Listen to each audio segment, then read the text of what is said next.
Hola, mi nombre es Susan Crowley y esta semana me quedé con ganas de contarles un poco más de Grecia, así es que titulé mi artículo Sonidos de Grecia 2 y empieza así. Pan, el sátiro, mitad humano, mitad macho cabrío, era conocido por su apetito y potencia sexual. La pasaba bastante bien persiguiendo ninfas, pero se enamoró de Cirinde, que escapando de sus intentos de ser poseída, se arrojó al vacío convirtiéndose en cañar. Pan sufrió tanto que los restos de Ninfa los convirtió en una flauta. Pero, ¿de dónde salió Pan? Existen varias versiones. Me gusta aquella según la cual él era hijo de Penélope. Aburrida de esperar a Ulises, tuvo sus que veres con algunos visitantes de Ítaca. Y de todas esas uniones lujuriosas nació Pan. Por eso le llaman el hijo de todos. Pan era violento e irascible. Si alguien lo molestaba durante su siesta, reaccionaba con furia. Debussy lo inmortalizó en su preludio, una música sensual en la que lo sorprendemos con ánimos eróticos, resultado de sus sueños húmedos. Aulos es un instrumento de viento doble. Se asocia con Dioniso, el dios de la ebriedad. Es también la pérdida del sentido y la evasión de la energía por los dos conductos. Su sonido es primitivo. En Grecia acompañó a los artistas, a los deportistas, a las ménades, a los actores de teatro, a los ritos y a las ceremonias. Palas Atenea inventó el aulós del hueso de un ciervo. Al ver su cara deformada por el soplido del instrumento, las otras diosas, sus rivales, se burlaron. Atenea se puso furiosa y arrojó el instrumento y maldijo a quien lo tocara. Otro sátiro, esta vez Marcias, lo encontró y descubriendo su bello sonido, desafió a Apolo y a su lira. Las musas fueron convocadas como jurado. Después de una contienda en la que no se decidía quién sería el ganador, pero todo apuntaba a Marcias, el ventajoso Apolo lo retó a tocar los instrumentos al revés. La lira se escuchaba perfectamente, en cambio el aulós emitió un sonido espantoso. Marcias perdió. Apolo lo condenó a morir desollado. Desde el punto de vista del experto en mitología griega Karl Kellendy, el despellejamiento de la bestia surge un hombre racional.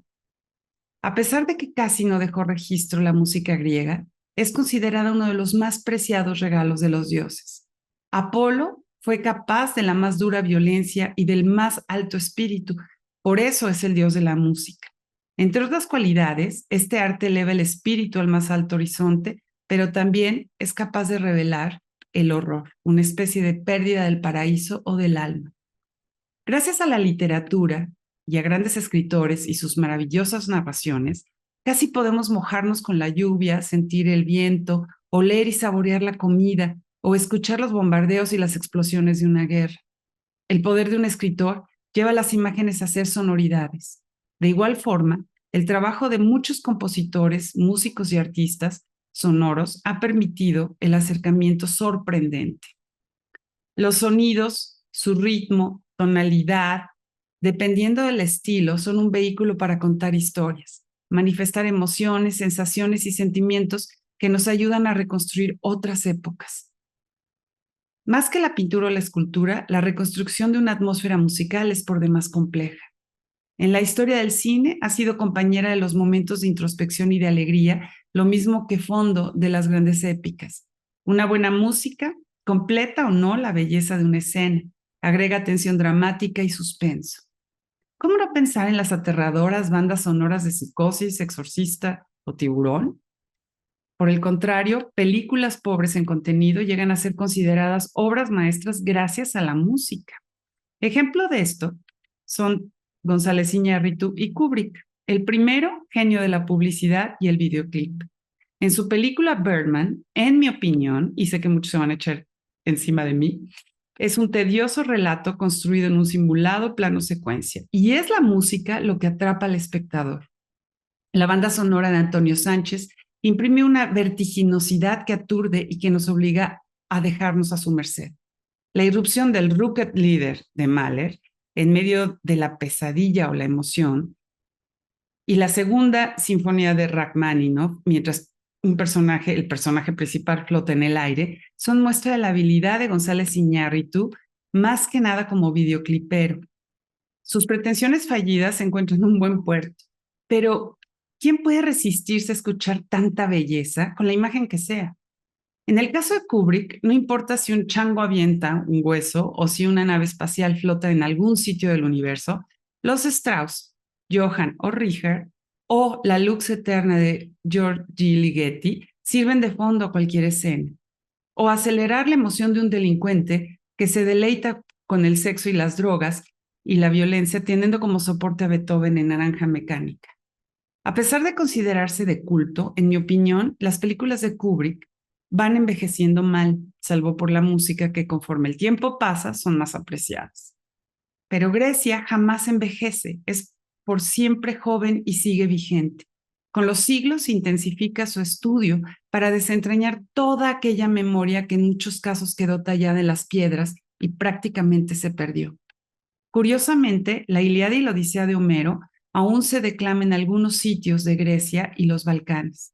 Voz viva y actual, propagada en el tiempo, cuya esencia es la palabra, nos permite con los ojos cerrados escuchar con todo el cuerpo. Los grupos que aún la representan se transforman en una especie de encarnación de espíritus antiguos. Nuevas Ménades, Aedos y Rápsodas que fungen como chamanes para llevarnos a transitar por la antigüedad. En su mayoría, mujeres, niños y ancianos. Muchas veces se les ha interrogado a estos intérpretes por qué se resisten a escribir y se mantienen tan ajenos a la transmisión de la épica como no sea oral. Al negarse a documentarla de forma escrita, aceptando sus agregados, accidentes, hasta los olvidos y la espontaneidad, se ha convertido en un canto móvil en el tiempo. Contrario a lo que se piensa, ninguna modificación se considera un error. Son improvisaciones válidas que la actualizan y le quitan rigidez. Para quienes siguen cantándola, es una vía mucho más fidedigna que la escrita y atrapada, tarde o temprano, en un libro. La confianza en la palabra y en el relato oral es más antigua que la de los libros, que puede modificarse según pasa el tiempo, por motivos religiosos o políticos y de censura. No debemos olvidar que grandes escritores han sido mutilados por considerarse non gratos por sus contenidos en ciertos momentos.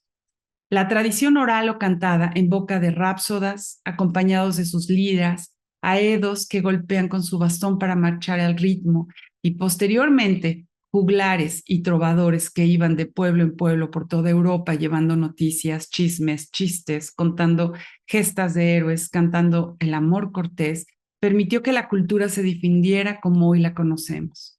La música de Occidente es fruto de la intuición griega, sumada a la sabiduría ancestral de Medio Oriente y a la intención de los primeros cristianos de propagar la buena nueva y convertir a los paganos en parte de su universo. Un universo que sería semilla para ser cosechada en todas las épocas. Hasta hoy, los sonidos de Grecia reverberan como una presencia plena, invisible, llena de poesía, de sustancia y de imaginación. Y vean si no, les dejo algunas ligas que podrán ser escuchadas dentro de mi artículo escrito. Gracias.